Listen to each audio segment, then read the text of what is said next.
Fast Forward Productions. The women are speaking. If you put a microphone and you put it down into the soil in biosphere reserves where the soil's never been farmed, you get this extraordinary sound, but it's a very real sound. You take that same microphone, you go to Kansas, and it's eerily silent, dead. It's gone. There's nothing there.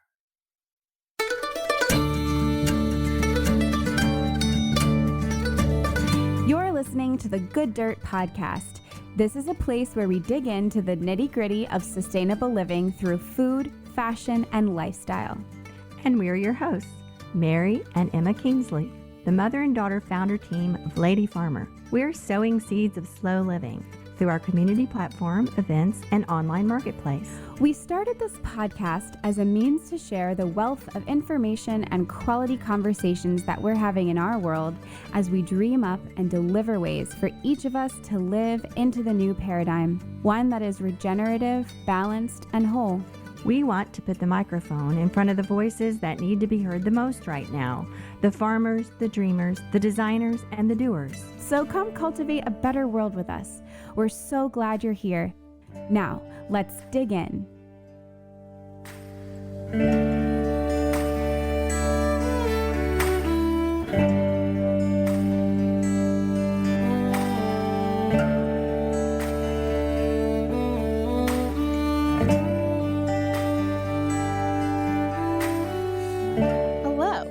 Tell me how you're doing and what you've been thinking about. Hi. Well, I've been outside all morning. Finally, it's warm enough to really get outside and get into the garden and just really start doing stuff. Yesterday, I was out there all day long, just hours and hours and hours, and it just felt so good, felt so refreshing after the long winter and all this cold and rain we've had. So the sun is finally peeking through and plants are coming up. I can see what's happening. And as I was outside this morning and I was thinking about, things I need to do other than be outside, I was reflecting on our conversation with Paul Hawken, who is our guest today, about how our culture really has this sense of not being a part of nature. And that comes up over and over again on our conversations here, the sense of separation. We said it with Mary DeYoung. We've said it with Mary Reynolds. So many of our guests have brought this up. So I've been thinking about that a lot. And I remember asking Paul Hawken when we were talking to him a few days ago, so what can we do? What can we do about this inherent sense of being disconnected from the natural world, which I think, when I think about it, is very fundamental to the problems we're having now in the environment, because people don't feel like it's a part of them. They feel like their behavior matters only so much. And he said, get outside. He said, get outside. Yeah. I think he said, and you'll hear it in the conversation, but he said, don't take this the wrong way, but get off your computer, which is funny because we were sitting on our computers talking to him. And here we are talking on our computers right now. Right. No, I was thinking about that. I was thinking about coming inside and getting all this done and being outside all the time. Of course, our lives aren't structured that way, especially when you run a digital business about sustainability. It is so ironic. It's quite the conundrum. But I guess the point of even thinking about it is progress, even talking about it, even getting others to think about it and talk about it. And, I was thinking too, you hear about these people like Claire Dunn. We talked to her a couple of years ago. She went and lived outside for an entire year. No digital connection whatsoever. And then she re-entered the culture to talk about it and teach about it, which I think was fantastic. I love that conversation. But I have to admit, I'm kind of a creature of comfort. I don't like to be cold and wet. I like my bed. I can't claim to reject the way we live at all. I'm not doing that. Just trying to assimilate all these conversations and these very wise, knowledgeable, experienced people that we talk to. Such food for thought always, and food for action as well.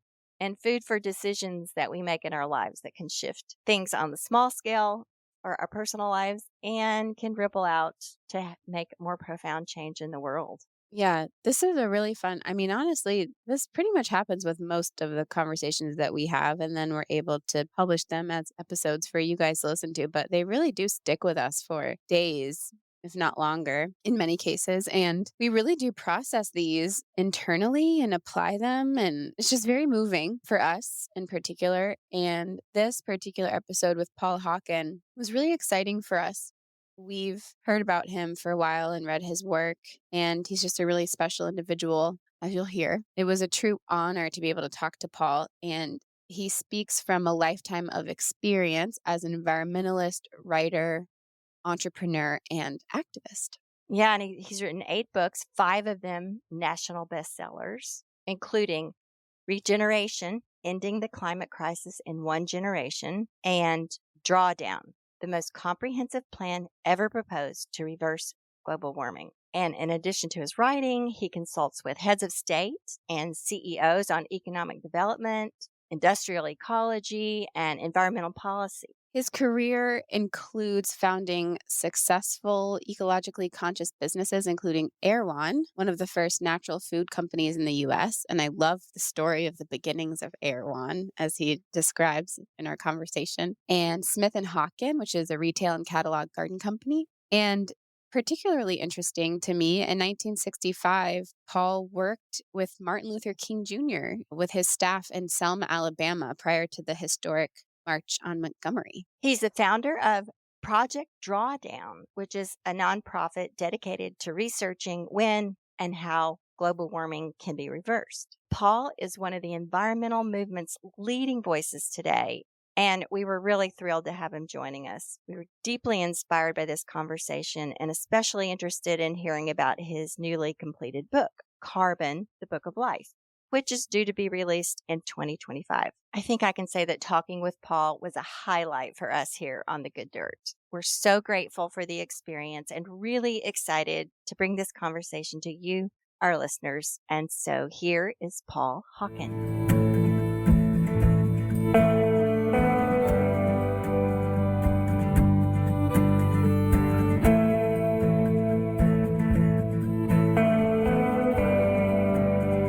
Well, my name is Paul Hawken. It's actually Paul Gerard. It's actually from my great-grandfather, who was French, came to California in 1849 to open up a bookstore in the gold rush to try to convert those miners to Catholicism, which I don't think he succeeded, and went down to Santa Clara Valley and went back to farming. We're 5 generations to me in California, which is not much in most places in the world, but it's a lot for white Anglo-Saxon Protestants in California, because it was really indigenous land. There's 50 different tribal cultures here, and then it would also belong to Mexico and Baja and Alta California. That was seized illegally by the United States government.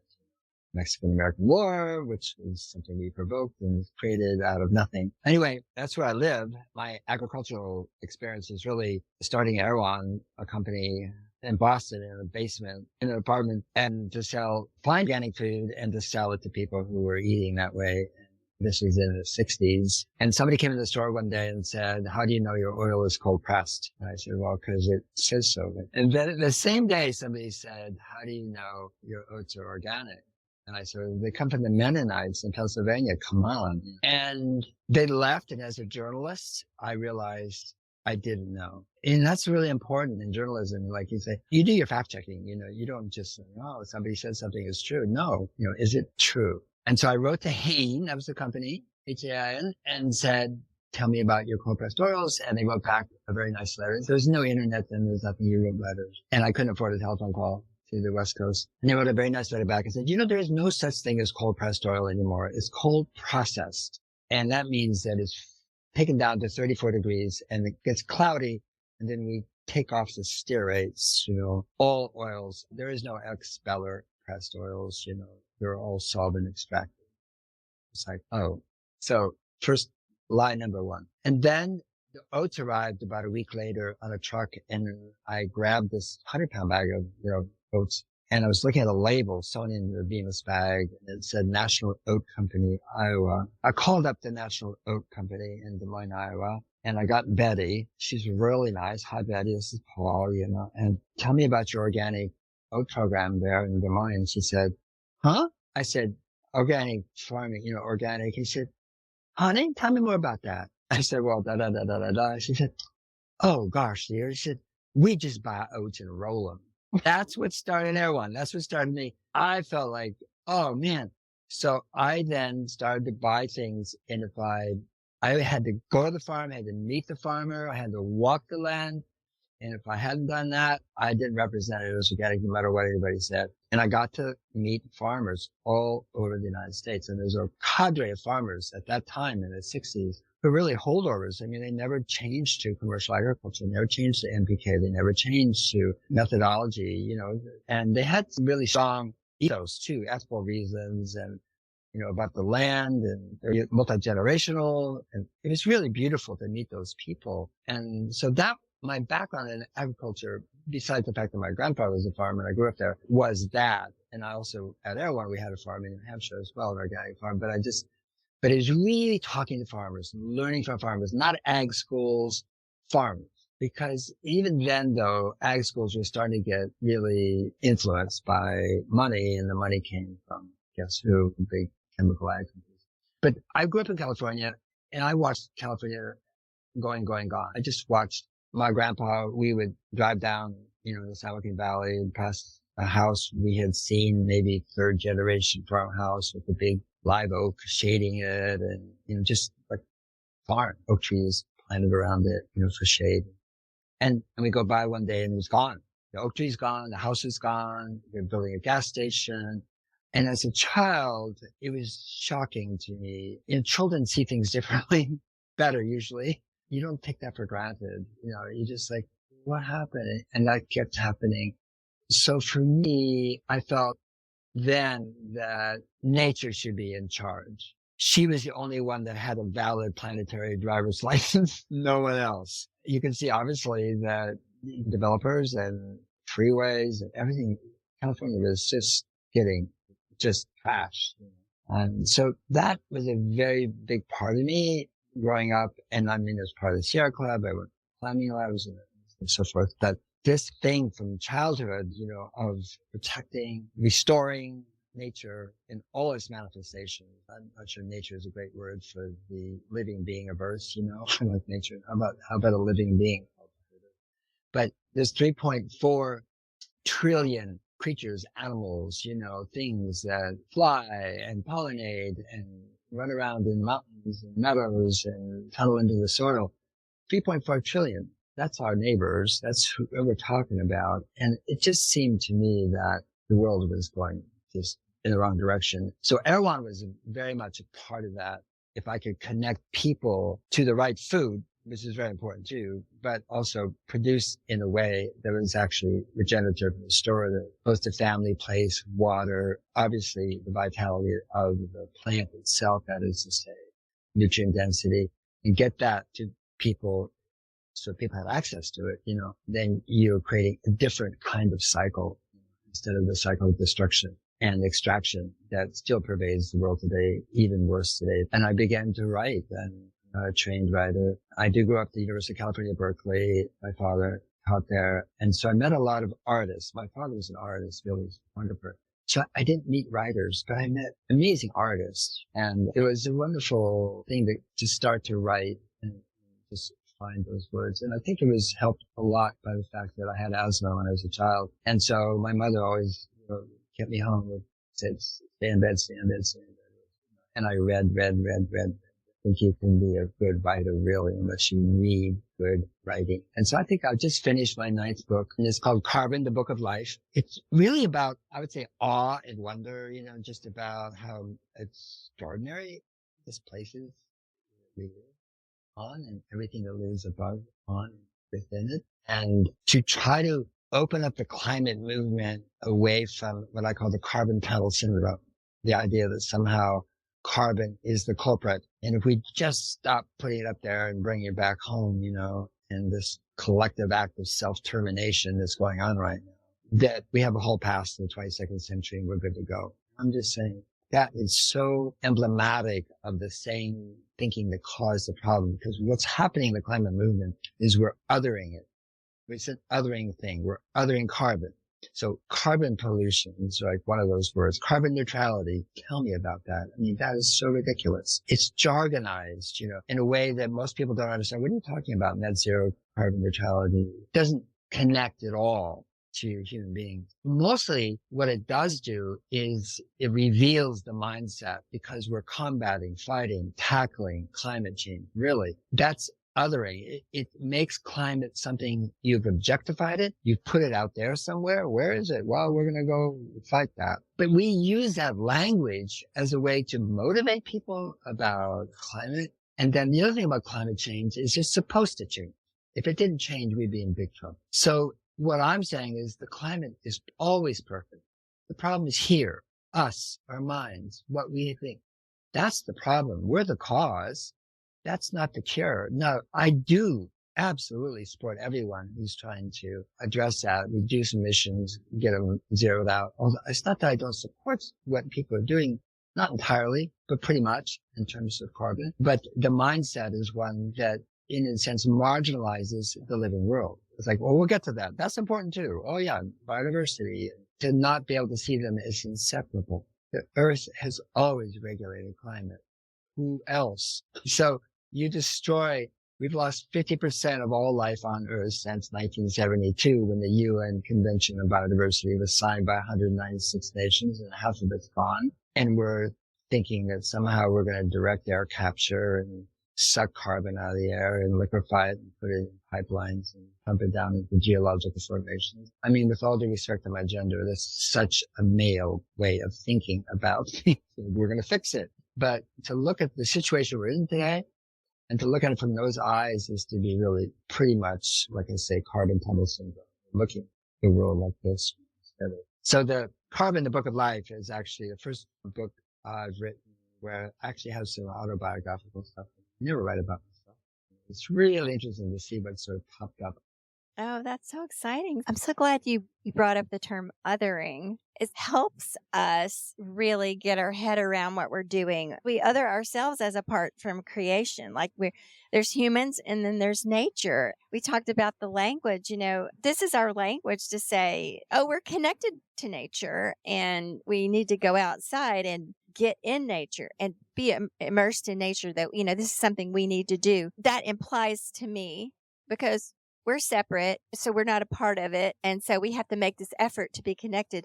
But when the truth really is that we already are. So all of these things, not conservation or climate action and all those things that are so important. But to your point, it's sort of reductionist to say, okay, we're going to do this thing. Like I was listening to, I think it was Regeneration. I've sort of been in and out of a lot of your books, soaking it all up. But there was one chapter where you make the point that in many conservation efforts, many companies, they'll claim to be carbon neutral because if a tree is cut down for their product or whatever, they'll just plant another. So then they go out there and they claim to be carbon neutral without any consideration of the nuance. What kind of tree? Where is it? And the fact that it's going to take decades to grow and be the same carbon benefit is that mature tree that they cut down. It's interesting to hear you speak about these efforts for helping things, solutions. Yeah, Band-Aids and drawdown, but drawdown is a whole book about that. It's a whole book about people and organizations and what's happening, efforts to pull carbon back in the soil. That's the meaning of drawdown, right? It's primarily about avoided emissions. And then there is about sequestration as well. Yes. Okay, so now you go into your news book, Carbon. It sounds like you have a little bit of a different angle on it. I do. Yeah, I started Project Drawdown in 2013 because in 2001, the third assessment of the IPCC came out. And if you read the first one, the second one, third one, they're always more dire. You also know that there's no such thing as consensus science. Science is not consensual. It's based on data. And so when they say consensual, it means Russia, Venezuela, the United States, and other oil-producing nations like Saudi Arabia and so forth. We're in there tamping down the language, because the pure climate scientists say, hey, we're in big trouble. No, let's just get this. You have 2,500 people in the representatives, trying to come to a consensual statement about climate. And so you have to parse it and read between the lines. And I did. And I started to go around to NGOs, major ones, institutions, universities, and say, can we do two things? Can we name the goal? No one's naming the goal. They're talking about, carbon neutrality or net zero or something. I said, that's not the goal. Net zero in 2050 is going to be, 500 and something, 30, 40 parts per million of, CO2 in the atmosphere. That's a goal? I don't think so. A threshold? Yeah. A threshold to where? To drawdown. That is to say, reversing global warming. That's the goal. So can we just name it and not have a thing like? And the other thing was, don't we know the solution? And we had staff going to Paris in 2015, the COP, out of which came the Paris Mandate. And we asked people, kind of woman on the street, man on the street, and so forth, can you name the 5 top solutions, the 5 best solutions for reversing global warming? Now, these are blue zone. These are delegates. These are not the green zone. I think people could probably do a lot better, but this is the blue zone. I'm not kidding. Nobody could name 5 solutions. They named the obvious ones, cars, stop burning fossil fuels, good thinking. But I mean, they couldn't name the actual solutions. And so drawdown was, oh my gosh. And so we worked with 60 researchers all around the world, all continents except Antarctica. And we set up a model, we didn't have much money. It was like a 30-page Excel spreadsheet that crashed, quite often, and tried to calculate what were the best solutions, in terms of the amount of carbon. And so I had the carbon tunnel syndrome then, for sure, because there was a dearth of anything about, our relationship to carbon, both whether it's in the soil, in the air, or whether putting it up or bringing it down, all that sort of stuff. You couldn't find any literature. And so, yeah, I mean, that was drawdown. And what you do as a writer, author, always stay in your lane. Don't go off and start to preach or this or editorialize or, and also, did I tell you about? No, you stay in your lane. And that's drawdown. I always knew when I did drawdown, I was going to do regeneration. I always knew that. I had that plan before drawdown was even written. And it says edited, but I wrote 80% of it. But I wanted to acknowledge the other researchers because they did do papers and they were so helpful. And I didn't want to say author or write Paul Hawken. Regeneration was simply the aperture, to the living world, and also naming the goal in drawdown, was to reverse global warming. The goal of regeneration is to create more life on Earth. That's what's going to reverse global warming. And so regeneration was about using life as the basis for understanding one's relationship. And Mary, you made a really good point. I mean, you talk to the Ashwar or the Onondaga or the Maidu, so many different indigenous cultures, tribes, nations, right? Talk about, I don't know, connected nature. There was a connected nature. And I mean, it's just inseparable, that sense that they were not nature. They don't even think they were not nature. It is hard for us to understand, in our nounish, we have a language, English is just full of nouns. They have a language that's full of verbs. Verbs are about relationship. Nouns are about naming everything. And if you name it, there's this illusion that you think you know what it is because you got a name. You don't know.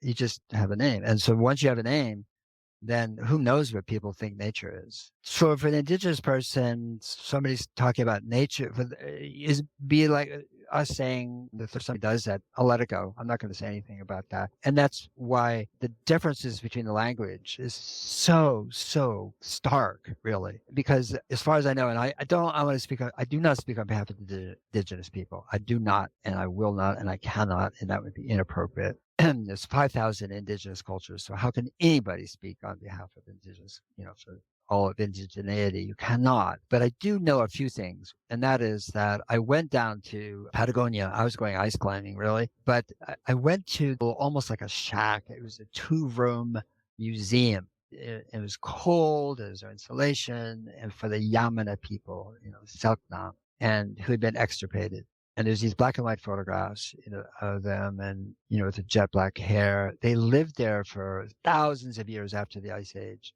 They didn't have clothing. They wore sealskin sometimes. They used seal fat. They were the ones that Darwin saw on the HMS Beagle when it came around the Cape, and there were these people lining above on the bluffs, and they were naked. They carried coals, fire around, and beasts. And for Darwin, it was like, here's the link between animals and human beings. This just shows that, evolution really happened. Well, later, as the population shrank from people murdering them, killing them, disease, putting clothing on them, which actually caused pneumonia. They did very well without clothing. There was about 120 left, and there was a missionary who was a lexicographer, loved words and so forth. And he sat down with the tribal chief. By then, because so many people died, it kept being passed on. Who knows what the original head was, but to make a dictionary. And they spent years doing that. And then that missionary died. And so that was it.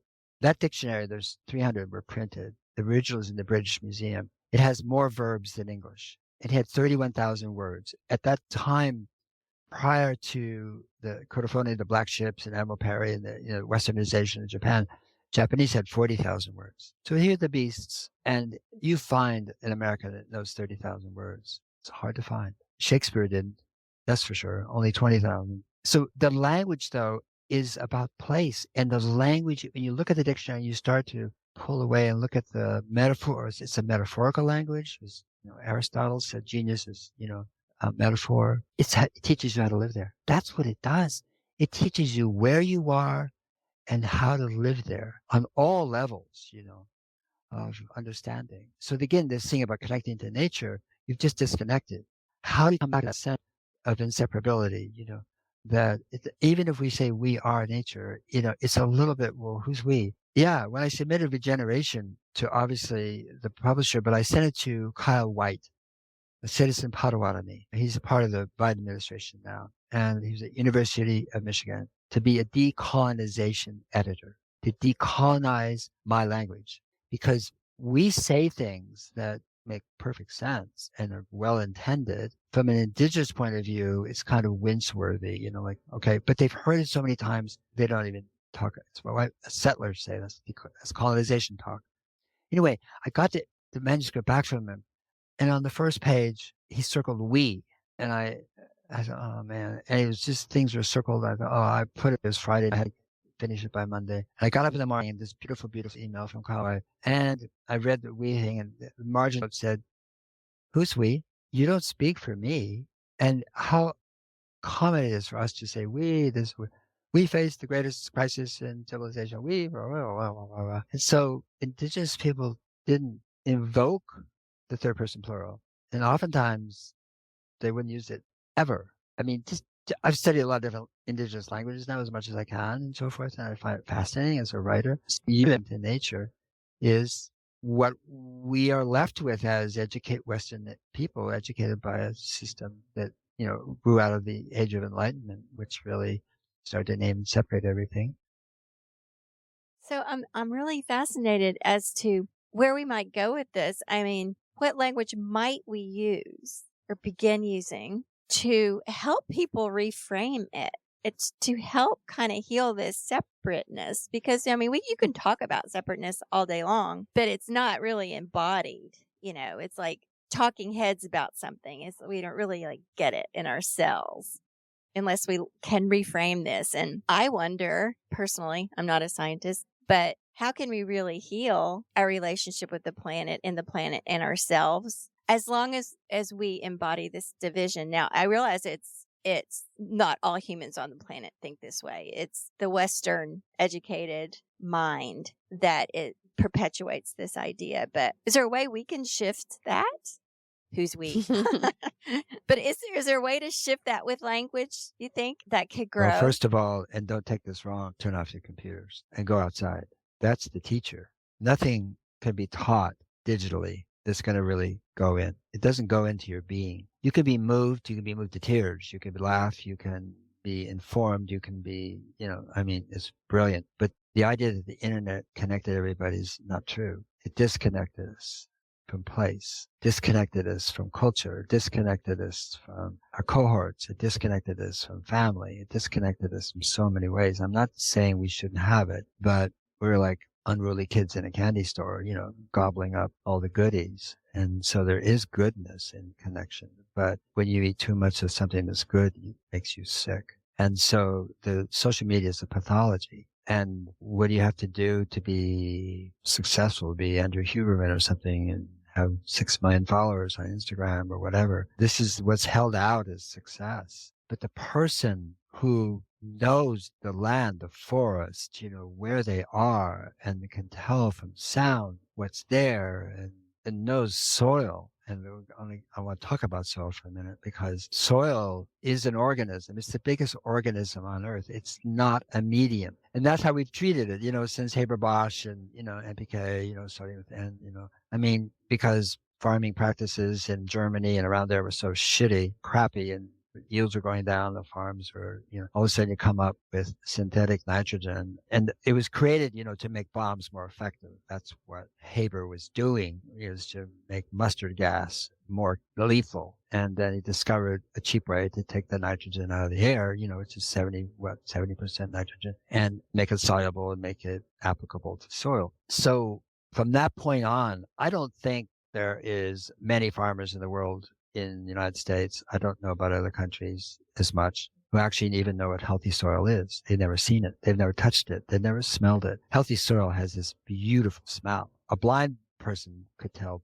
healthy soil with their hands and their nose, but people don't know what it is. And what's so interesting about soil is, and I say this in the new book, it's an organism. It's the world's largest organism. You start to see it that way, then you'd see what we've done to it, which is basically trash it using chemicals. And the chemicals NPK to start with, but have made the plants weaker and the soil less fertile, because the plant's relationship to the soil has been interrupted, because NPK is surface applied. So the roots don't have to go very far. They don't have to have tap roots. They don't have to go down. They don't have to bring carbon down deeper into the soil, which most plants donate about 30% of the sugars that they receive into the soil. But if you're only in the top 4 inches in the labile part of the soil, and the plant just gets what it needs, the roots go this way, why go anyplace else? So the plants don't feed the soil in the same way. The nutrient density of the plants has gone down. Big piece in the Guardian today about rapid drop in mineralization or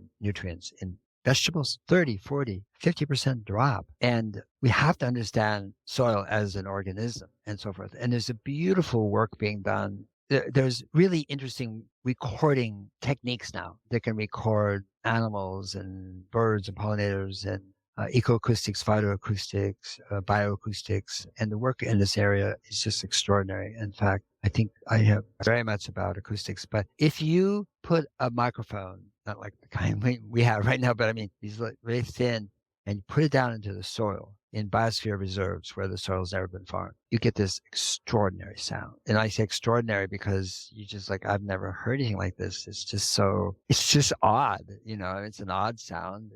But it's a very real sound. You take that same microphone, you go to Kansas, you go to Nebraska, you corn soy commodity farmer, and so forth, and you stick it down in the soil resin, and it's, as the scientists say, eerily silent. There is not a sound coming out of the soil. Dead. It's gone. There's nothing there.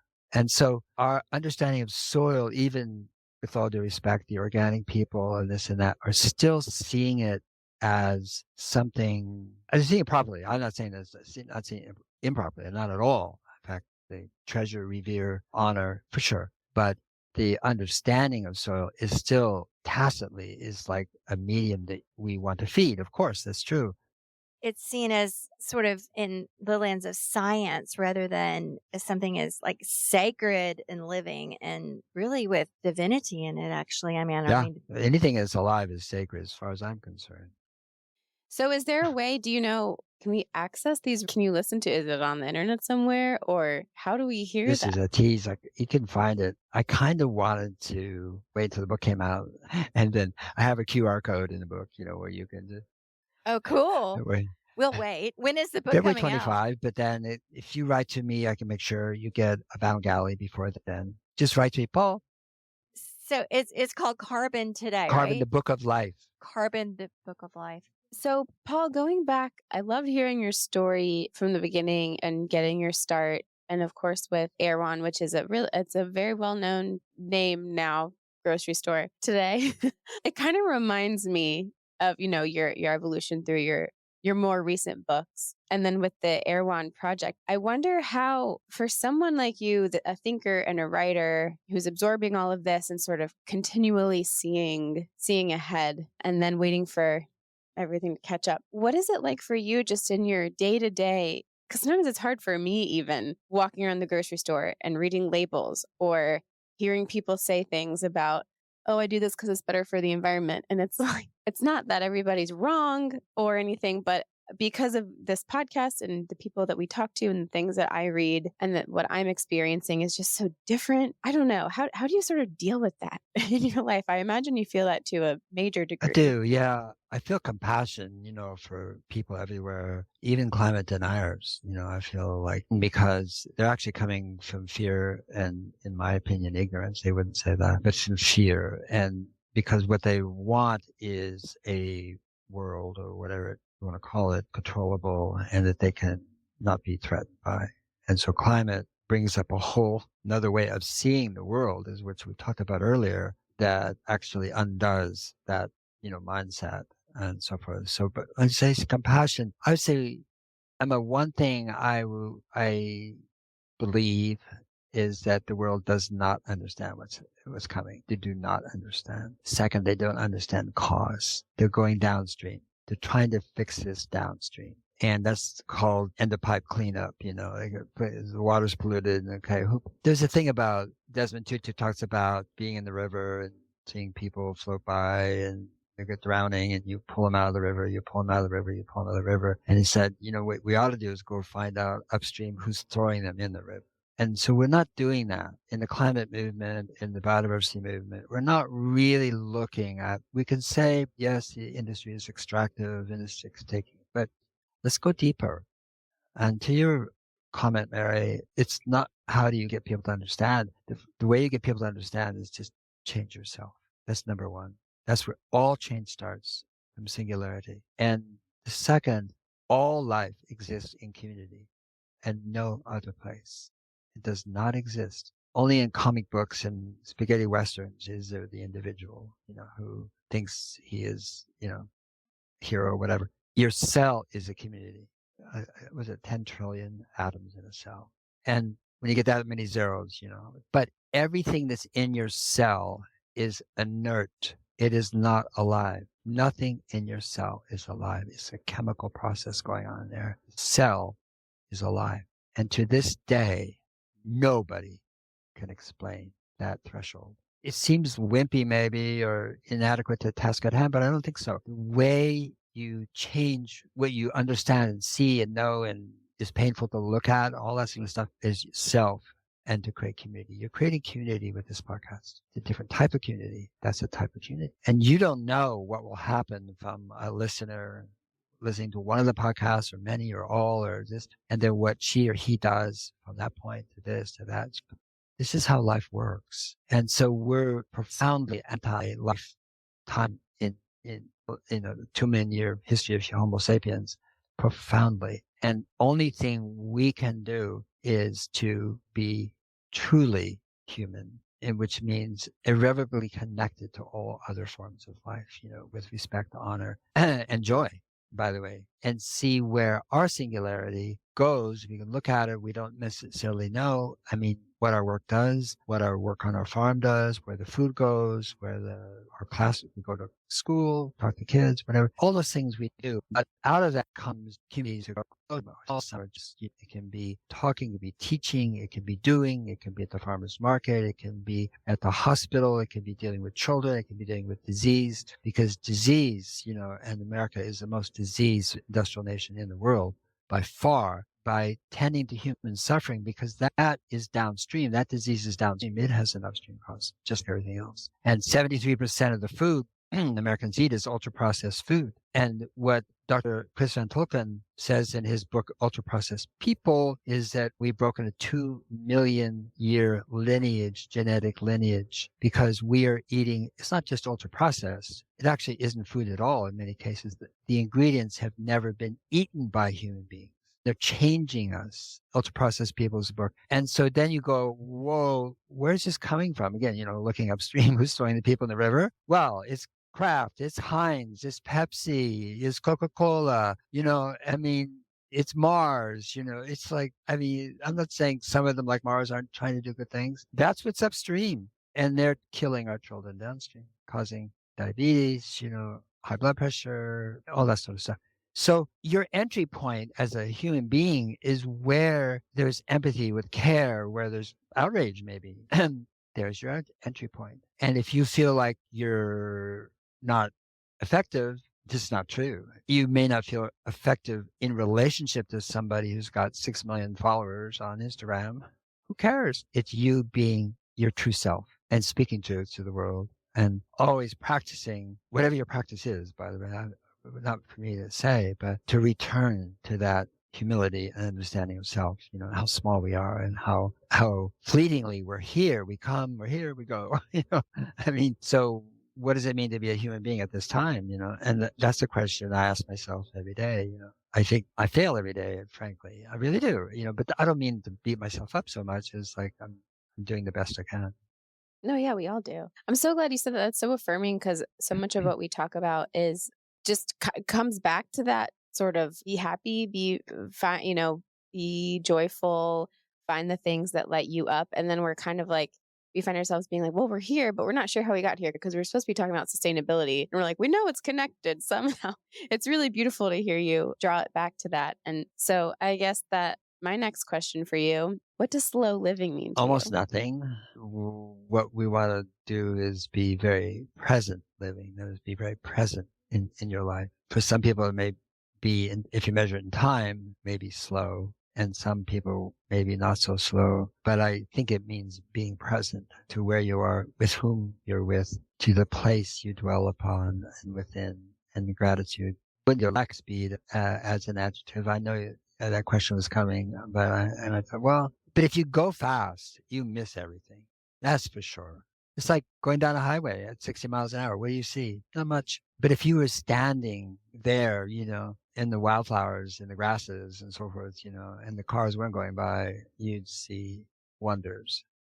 Well, it reminds me of at the beginning of our conversation about using language creates a duality, right? So as soon as we say slow living, well, that means that there's a not slow living, there's a fast living. So maybe that's how we got there as a reaction to fast living. I don't know, but that's interesting that you point that up because we do spend a lot of energy explaining that slow living isn't necessarily about speed, but it's still that word. It's so interesting, but it is so many different words and different ideas, and it means different Yeah, things. different people. Yeah, to me, it means being conscious, aware, present. We always ask our guests, what does the good dirt mean to you? And we get all these different answers. But since you have written the book of life about carbon, and so obviously you've thought a lot about what we call good dirt, which means healthy soil. I want to ask you if you can say, do you think healing our soil, regenerating healthy soil across the planet will save us? Will that reverse us? The very act of healing the soil, if we can do Right. that. Bunch of questions in there. First of all, we can't save the planet. We cannot. It saves itself. So I'm just saying is, And remember, we are the yeah, planet. exactly. Well, there's 8.7, they say, million different species. We're the only one that subverts the flow of carbon. The only one. And so the book of Carbon, Mary, is really about saying carbon, no, it's always about flow of carbon.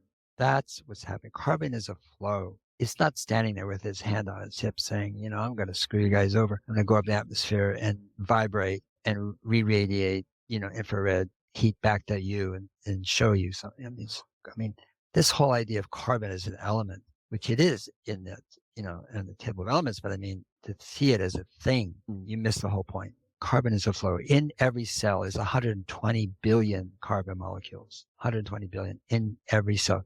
You have 30 to 32 trillion cells in your body. So that's, and again, the book of Life is trying to look at the flow of carbon. And that is the way to understand the world. And when you start to think about flows, then this idea of inseparability or separability just disappears because you cannot find that place where you can separate, divide, and distinguish when you look at it through the flow of carbon. And it infuses everything that we see, do, touch, don't know, from the core, which is mostly iron, but of the earth all the way to the atmosphere and beyond. And even thinking that the atmosphere and, your breath and where we are is separate is an artifact of the climate movement. And let me tell you about a really cool technology that's coming, because it's called cool, called Sericool, invented by a Chinese scientist, Ling Binghu, who was a gifted child and went to university when he was 15, got his PhD at UCLA when he was 20 in nanotechnology, postdoc at Stanford. Now he's at University of Maryland and Yale. I love this guy. I wrote about him in the book. He's known as Bing Binghu, but Bing. And I compared it to Buckminster Fuller because he sees the world differently. And Buckminster Fuller was a bored ensign in the Navy, standing at the stern of the ship looking at bubbles in the wake, and then asked himself, why are bubbles round? His career, his invention started from that question. Well, why are bubbles round? Not just bubbles are round. Why? And Bing is the same way, which is, see the world differently. And this is why I love it so much. I think we have to see, whether it's technology or relationship or everything, different eyes than that we're sort of been pounded into our brain, into our beliefs. And Bing looked at cellulose and under electron microscope, and a single strand of cellulose, in a tree, bush, plant, paper, whatever, and noticed that it was very similar to carbon fiber, which is the strongest fiber in the world. Not really. So he studied it, tested it, and found out that cellulose is stronger than carbon fiber. And it has that same spiralic, because it's growing up, things are growing up towards the sun and creating these structures, these trees, all, plants and bushes. Anyway, long story, he invented a way to take poplar, pine, bamboo, softwoods, whatever, and you boil them and you change the structure of the lignin and the demicellulose, and then you boil out that, and then you compress it 5-to-1 under heat. You can take this wood and compress it. It's called metalwood or invent wood. You can go look at the URL, invent wood, and you can see a lot about it. It's 50% stronger than steel. It is 1/6 the weight and 1/2 the cost. In other words, it can replace steel, aluminum, and cement. But it's not like mass timber. Say, oh, we're building timber instead of steel. Well, use mass timbers. Now you're cutting down these enormous trees, or gluing them back together, something else. And this is when I get to cool, which is Cerakool. And Cerakool is just a coating. It's a coating. So when heat's coming in from the planet, okay, it then re-radiates out into triatomic particles, particularly, or molecules, which is water, CO2, and they flap. That's what happens. You're like a bird. And the heat coming back up, makes them oscillate like this and re-radiate some of the infrared energy back to Earth. That's why it's getting warmer. We've known this for, a century. This is not news, more than a century. But infrared comes in at a certain wavelength that heats the planet. And so when it hits this coating, Cerakool, it changes the wavelength to 9 to 13 nanometers. And that infrared goes straight out to space. It bypasses water, CO2, methane. The thing about this is if you put that on a building, the building's cooler. But the thing is, it's cooler right outside because we think the climate's up there. I do it all the time. It's there. Where's climate? It's there. This is climate right now. It's right between us. It's the same. It has CO2, has methane, it has moisture. And so it cools the air around, say, a shack, a building, or high rise, whatever it is, simply by changing the wavelength of the infrared. And I feel like on one hand, and we talked about it very early on, it doesn't look very good.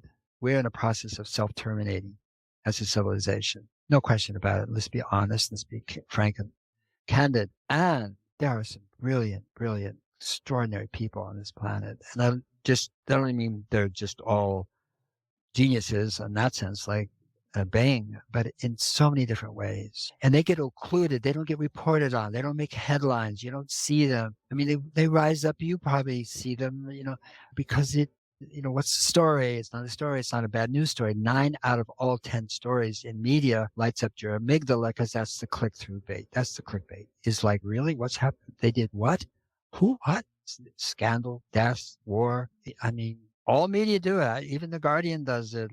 The Post does it. The Times does it. All media does it. So these stories, the ones I'm telling you about, they never get up to that level until a certain point. And so we are missing out on who we really are as human beings. We don't get that sense of connectedness, Mary, to each other in a way like, hey, people are good. And people are doing, and they're not just ignorant. I don't say ignorant people are bad. I'm just saying, they're aware, they see, they act, and they treat the world as sacred. So would you say that the good dirt is connectedness? Well, I don't know what good dirt is because dirt we always use as a word for soil that got unhealthy. So, Yeah. dirt was like, oh, you don't want dirt, you want soil. I love that. So I'm not criticizing it. I'm just saying. And the thing about, you asked earlier about healthy soil, and just to understand, we actually don't know what healthy soil is yet. Oh, wow. Like the brain, like we don't know anything about the brain is the same with the Yeah. I mean, looked at it from the app of producing, fertility, getting more, using it as a means, and so I would say that remains to be discovered. Now, you can go to biosphere reserves and places where, in forests, where it's been untouched, and that's healthy soil for sure. No question about it. So it exists, but in terms of feeding humanity, I don't think we know what it is.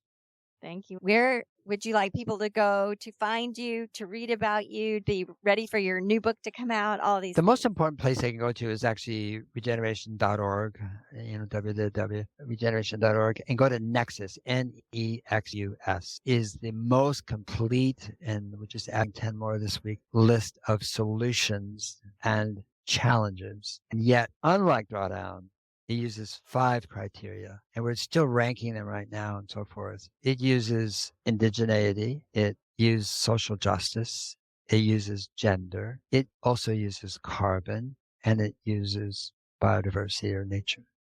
So we use those 5 to look at a solution, to rank them. People love ranking. We're going to rank them. But then you can see how they're different with respect to those 5 criteria. But the most important thing about Nexus is not the solutions.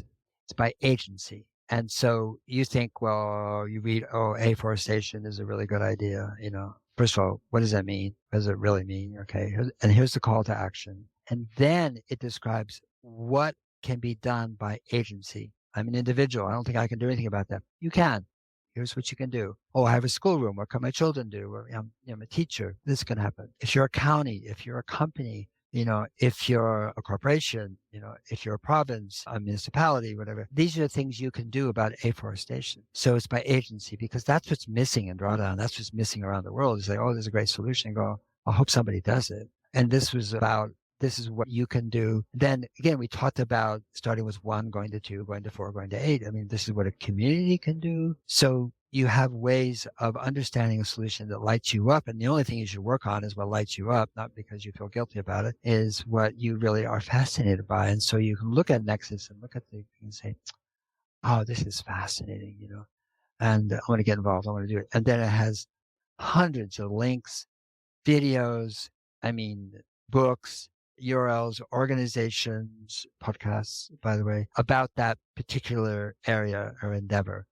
So you can spend and find whether you need other connections to what you need. We don't know everything, but we can go like this. This one, that one. These people are rocking it. This group is rocking it. This is one in Botswana. This is one here near Boston. That's what I suggest. Thank you so much. We will send folks there. And this has been so wonderful talking to you. I can't wait. I believe we're on the list for next year as well, for when Carbon, the Book of Life comes out. So I'm excited to chat again. Oh, I'm so glad we can get to all the things or some of them. Yeah, we can get to that thing. Well, you will have read the book too, so that would be fun. Oh, very exciting. This was deeply meaningful to me. Thank you so much. You're so welcome.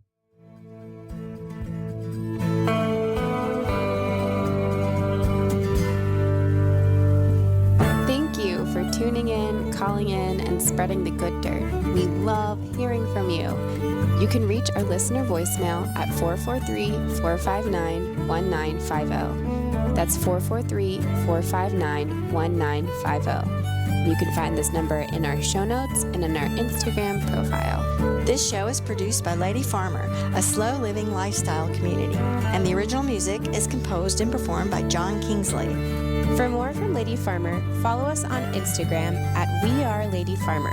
That's WeAreLadyFarmer. Or join us online at www.ladyfarmer.com. We'll see you next time on The Good Dirt. Goodbye.